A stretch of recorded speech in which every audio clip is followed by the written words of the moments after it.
Welcome to BookPilot, your destination for powerful ideas from the world's most impactful books. I'm absolutely thrilled to share this audio summary with you today.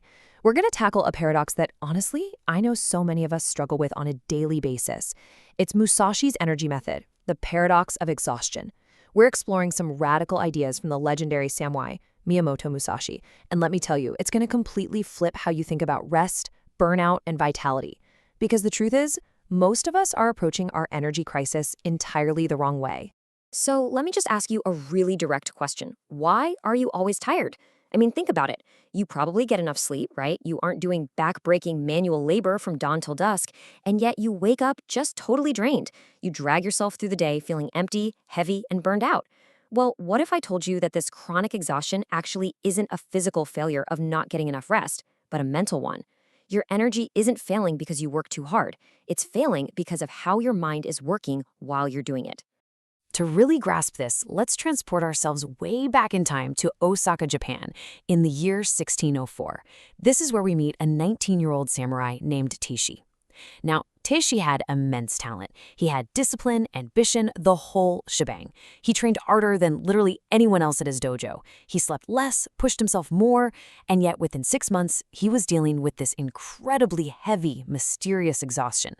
He wasn't just physically tired, he was collapsing from a deep, spiritual burnout that absolutely no amount of sleep could cure. He'd wake up tired, train tired, eat tired, and go back to sleep tired. Then, one evening after Teishi was defeated in sparring by a student who honestly had maybe half his skill, his teacher, Master Yamamoto, pulled him aside and diagnosed the real problem. He looked at him and said, "You're tired not because your body is weak, but because your spirit is heavy." He asked Teishi why he was training in the first place. And Teishi admitted he wanted to bring honor to his family, to prove himself and be recognized. Master Yamamoto told him to stop. Teishi was exhausted because he wasn't training to master himself, he was constantly performing for an invisible audience. So let's compare Teishi's exhaustion, which was entirely driven by performance, validation, and this totally scattered mind, to the legendary Miyamoto Musashi's vitality.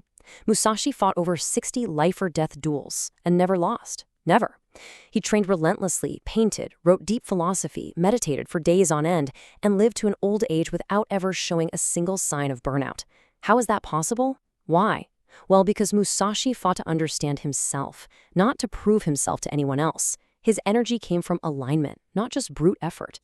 That brings us to our first major concept in this summary. Section 1, the invisible stones. Master Yamamoto used this incredibly powerful metaphor to teach Teishi this lesson, and honestly, it's something we desperately need to hear today. Imagine walking around all day carrying these heavy rocks in your pockets that serve absolutely no practical purpose. Well, that is exactly what we're doing to our minds right now. Every single time you compare yourself to a colleague, boom, that's a stone. Overthinking your actions? Stone. Posting on social media just to get some validation and approval? Another stone.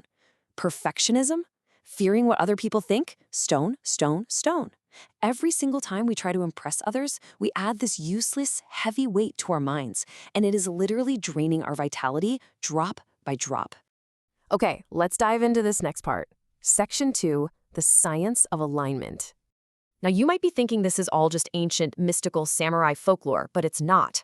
Master Yamamoto's teachings actually map perfectly onto modern neuroscience and psychology through what we call cognitive load.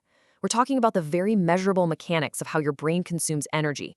When your mind is split, meaning, you're doing one thing, but your brain is secretly dedicating all this background processing power to worrying about the outcome, judging yourself, or wondering what someone else thinks, it consumes a massive amount of psychological energy.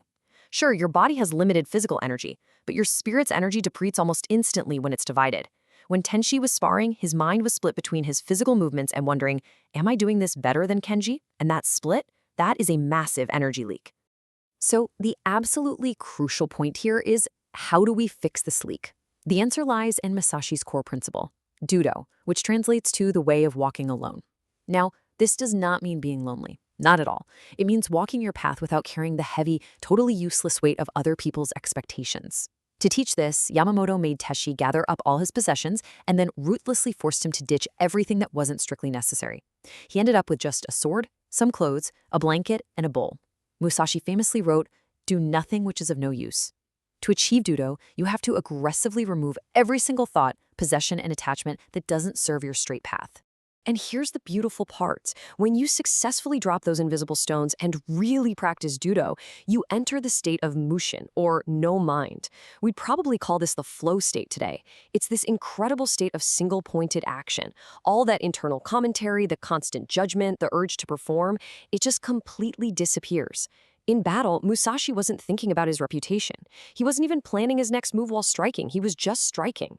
When you are entirely present, without a divided mind constantly commenting on what you're doing, your energy feels basically infinite because you've finally stopped fighting yourself. Which brings us to section 3, rhythm over motivation.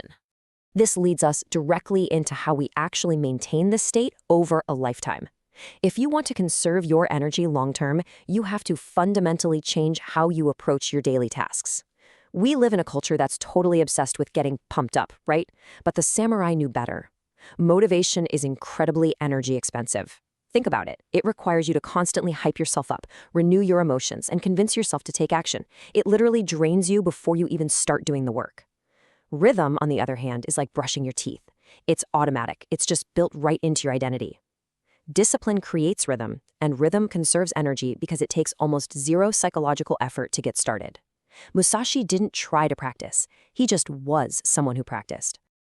To really ingrain this habit, Tashi was sent off to a mountain monastery for 90 days. It was intense. Waking up at 3 a.m., meditating, doing manual labor, studying scriptures, and then more meditation. Absolutely no variation. And at first, Tashi hated it. He realized he was totally addicted to novelty and stimulation, always looking for the next new, exciting thing. But guess what? That very addiction was leaking his energy.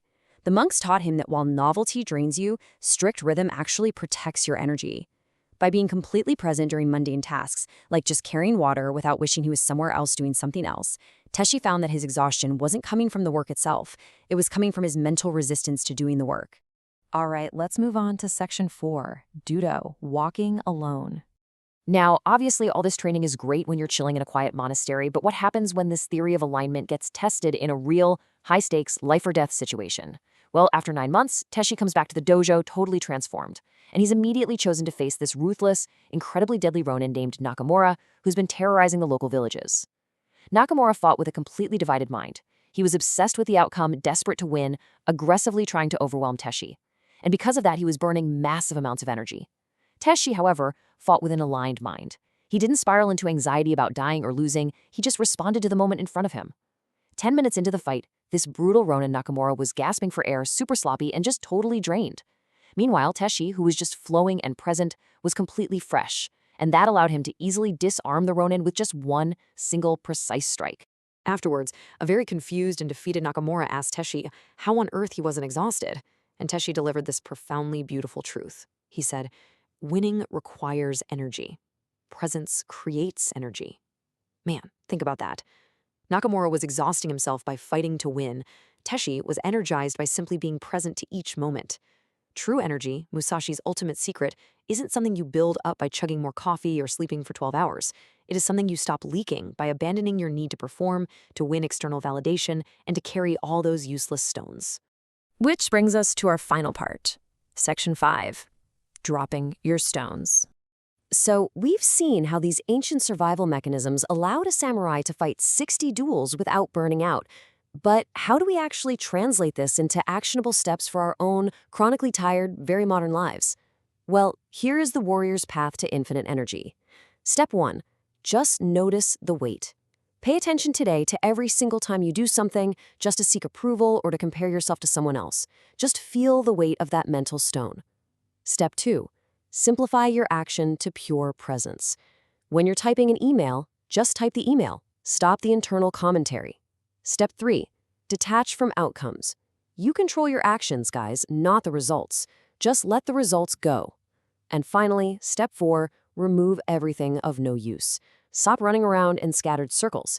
If a thought, an obligation, or a worry doesn't serve your straight path, you've got to drop it. I want to leave you with a final thought to mull over. What invisible stone are you going to drop today? Because you have a choice right now.